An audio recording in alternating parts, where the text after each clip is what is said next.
नमस्कार, popular superfast news में आपका स्वागत है। मैं हूं आपके साथ समीक्षा दादी।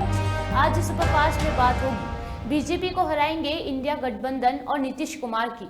गाजा पर इजराइल के हमलों के बीच सऊदी ने बुलाई OIC की बैठक की।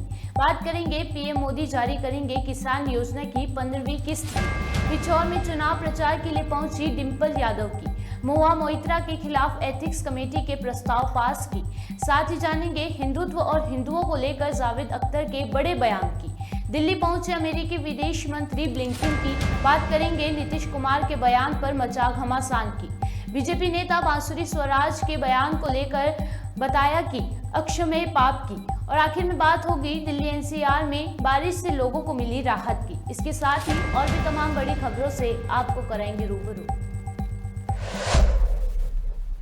2024 में होने वाले लोकसभा चुनाव से कुछ महीने पहले बिहार के मुख्यमंत्री नीतीश कुमार ने बड़ा दांव चला है।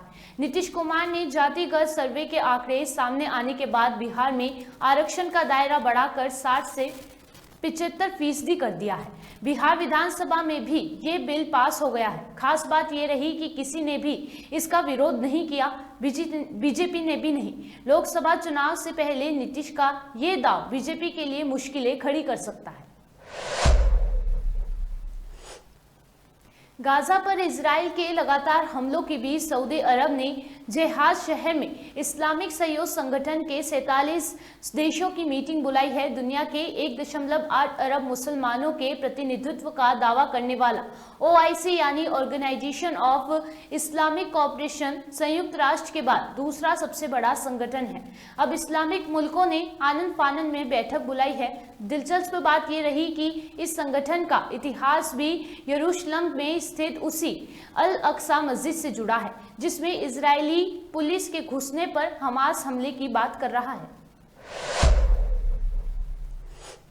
सरकार की तरफ से किसानों की आर्थिक सहायता के लिए प्रधानमंत्री किसान सम्मान निधि योजना चलाई जाती है, जिसके तहत किसान भाइयों को साल में 6,000 रुपए की आर्थिक मदद दी जाती है।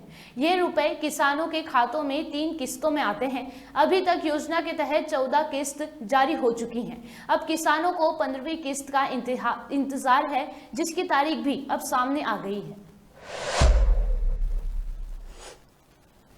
MP विधानसभा चुनाव के लिए अखिलेश यादव ताबड़तोड़ रैलियां कर रहे हैं। वहीं अखिलेश के बाद अब उनकी पत्नी एवं सांसद डिंपल यादव की भी चुनाव में एंट्री हो गई है।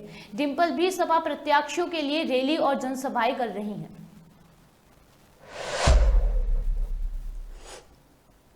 कैश फॉर क्वेरी मामले में तृणमूल कांग्रेस की सांसद महुआ मोइत्रा की मुश्किलें बढ़ती दिख रही हैं। 9 नवंबर को इस मामले में एथिक्स कमेटी की बैठक हुई। TMC सांसद महुआ मोइत्रा को लोकसभा से निष्कासित करने का प्रस्ताव पारित हो गया है। सूत्रों के हवाले से बताया गया कि रिपोर्ट में मोइत्रा को लोकसभा से निष्कासित करने की अपील की गई है। गीतकार जावेद अख्तर ने दिवाली पर आयोजित कार्यक्रम को संबोधित करते हुए हिंदू संस्कृति में सहिष्णुता की सराहना की। उन्होंने कहा कि भारत में यदि लोकतंत्र कायम है तो इसकी वजह हिंदू संस्कृति ही है। उन्होंने कहा कि ये सोचना कि हम ही सही हैं और दूसरे लोग गलत हैं, ये हिंदू संस्कृति का हिस्सा नहीं है। या ये कि यही एक सही तरीका था लिखने का, तो चाहे तुलसीदास जी लिखे या कोई अगर सही रास्ता पकड़ना है तो यही है। मुझे मालूम ये कैसे हुआ, लेकिन ये हो गया और वो बड़ा लोगों ने पसंद किया, बड़ा चला। तो मैं एक अजीब सा संबंध अपना फील करता हूं। ये हमारी संस्कृति में और भी डेटिन है, कृष्ण जी की बड़ी महिमा है, लेकिन जब हम आइडियल मर्यादा पुरुषोत्तम आइडियल वाइफ की बात करते हैं, पत्नी की, तो फिर राम और सीता ही ध्यान दें। एक अध्यात्म रामायण 15वीं सदी में, समझिए 100-125 साल पहले रामचरितमानस से लिखी गई। उसमें एक दृश्य है कि जहां सीता जी को रामचंद्र जी कहते हैं कि तुम मेरे साथ क्यों चल रहे हो, कहां तुम जंगल में जाओगे, तुम यहाँ रो में आए। ये तो मोहब्बत की, एकता की, गृहस्थ जीवन की बेहतरीन मिसाल है। कैसे सिया राम को अलग से भेद नहीं किया, उसका नाम था रावण। जो अलग करे वो रावण। तो आज आप मेरे साथ 3 बार नारा लगाएंगे, जय श्री राम। बोलिए जय श्री राम, जय श्री राम, जय श्री राम। आज से जय श्री। भारत और अमेरिका के बीच होने वाली 5वीं 2+2 वार्ता का एजेंडा काफी व्यापक है, लेकिन दोनों देशों के बीच रक्षा व सुरक्षा तंत्र सहयोग को किस तरह से और ज्यादा प्रगाढ़ किया जाए, इस पर खास ध्यान दिया जाएगा। इस वार्ता की अगुवाई भारतीय विदेश मंत्री एस जयशंकर व रक्षा मंत्री राजनाथ सिंह हैं और अमेरिका के विदेश मंत्री एंटोनी ब्लिंकेन और रक्षा मंत्री लॉयड ऑस्टिन करेंगे। बिहार के मुख्यमंत्री नीतीश कुमार के बयान पर इन दिनों घमासान मचा हुआ है। सीएम नीतीश के खिलाफ कहीं प्रदर्शन किए जा रहे हैं तो कहीं उनके मुख्यमंत्री पद से इस्तीफे की मांग हो रही है। वहीं बिहार के उप मुख्यमंत्री तेजस्वी यादव ने इस मामले पर अपना बयान देते हुए बीजेपी को कटघरे में खड़ा कर दिया है। अभी भी मुख्यमंत्री जी के जुबान से दलित विरोधी शब्द नहीं निकला है। अब तो वही ना बगल में बैठे भाई बड़े हैं। ये ऐसी भाषा तो भाजपा में न देखने को मिलती है। अब एक बार तो हम नहीं गिराना चाहेंगे, नहीं तो पुरानी बातें को उजागर करके क्या मतलब रह जाएंगे। हमारे पिता के बारे में, हमारे परिवार के बारे में जिस प्रकार से भाजपा के बड़े बड़े नेता अभद्र भाषा बोलते हैं, वो छुपाने वाली बात है क्या? हम रिकॉर्ड में ले आए क्या? तो ये सब राजनीति में जो है इसे लोग आरोप प्रत्यारोप लगाते हैं, लेकिन लोगों को सोचना चाहिए कि बेकार की बातों से दूर रह करके सकारात्मक काम में, पॉजिटिव काम में हम लोगों को लगना चाहिए। उम्र में बड़े हैं लेकिन नीतीश जी ने तुम तराक किया, राजनीति में हम पहले आए थे। आप एक ही सवाल अलग अलग तरीके से अगर आप बोलिएगा तो मेरा। पूर्व केंद्रीय मंत्री सुषमा स्वराज की बेटी और बीजेपी नेता बांसुरी स्वराज ने बिहार के सीएम नीतीश कुमार की विधानसभा में दी गई टिप्पणी को अश्लील करार दिया और साथ ही विपक्षी इंडिया गठबंधन पर निशाना साधते हुए कहा कि जब नीतीश कुमार ने ऐसी टिप्पणी दी तो गठबंधन के साथियों ने मौन साध लिया है। मैं कहूंगी कि नीतीश जी का जो बयान था वो एक अक्षम्य पाप है।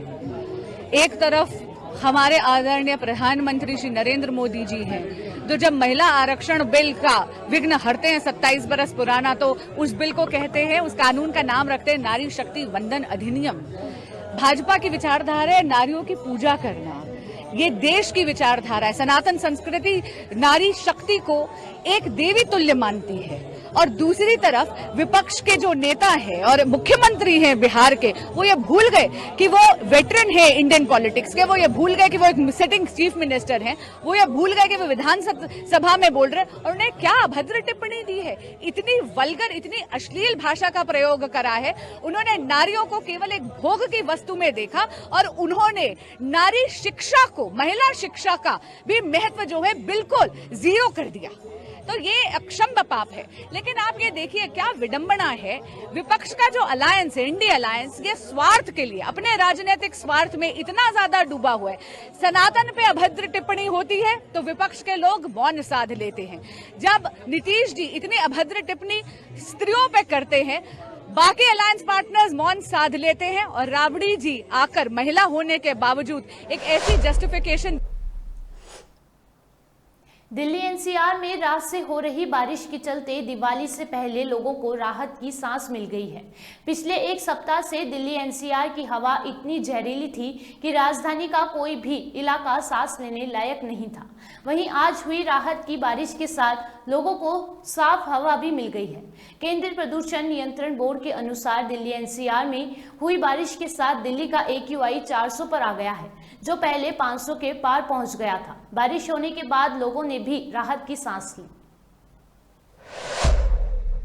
यहाँ पे आए इसलिए थे कि बारिश हो गई, एक तो मौसम बदल गया और पॉल्यूशन तो ऑलमोस्ट खत्म ही हो गया आज यहाँ पे। मतलब मौसम इतना लाजवाब है कि इसे कोई कहना नहीं है। हम ये लगाइए रात भर जाग के अभी इसलिए आ गए इंडिया गेट पे मौसम को एंजॉय करने के लिए। हवा साफ है, रेन की वजह से बहुत ज्यादा लेस हो गया पॉल्यूशन और वेदर बहुत चिलिंग सा अच्छा सा हो गया है, उसकी वजह से शायद वॉक करने में ज्यादा अच्छा लग रहा है।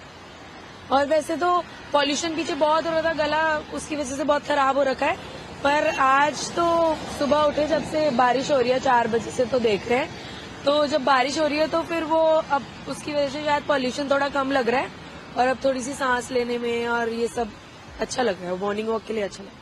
वेदर काफी अच्छा हो गया है और दिनों से लेकर आज जो बारिश हुई है रात को उसके काफी एक्वाई लेवल भी अच्छा हो गया है, मौसम भी अच्छा है।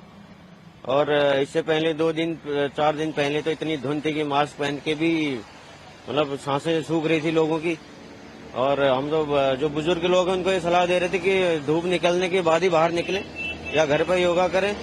इस बारिश को थोड़ा ये है कि जो दिल्ली में जो पॉल्यूशन थी उससे जो है थोड़ा सा मतलब जो है लोगों को ये जो है राहत मिली है, लेकिन जो है बारिश हुई उसके कारण जो है थोड़ा जो यहाँ जो रोड एरिया में जो है कूड़ा डाल देते हैं लोग, उसके कारण जो यहाँ पर जल भरा होता है, उससे जो है डेंगू के मच्छर जो है सबसे ज्यादा जो है पैदा होता है, डेंगू होने का सबसे ज्यादा खतरा होता है। लेकिन जो बारिश हुई उससे जो है लोगों को जो पॉल्यूशन उसका जो है थोड़ी सी जो है राहत मिली है। बारिश होने के कारण काफी राहत है और अब धुंध भी नहीं दिख रही और सांस लेने में काफी आसानी है, कोई दिक्कत नहीं है, बारिश से काफी राहत मिली है। सुपरफास्ट टॉप 10 न्यूज में आज के लिए इतना ही। देश और विदेश की तमाम बड़ी खबरों से जुड़े रहने के लिए देखते रहिए पॉपुलर टीवी। धन्यवाद।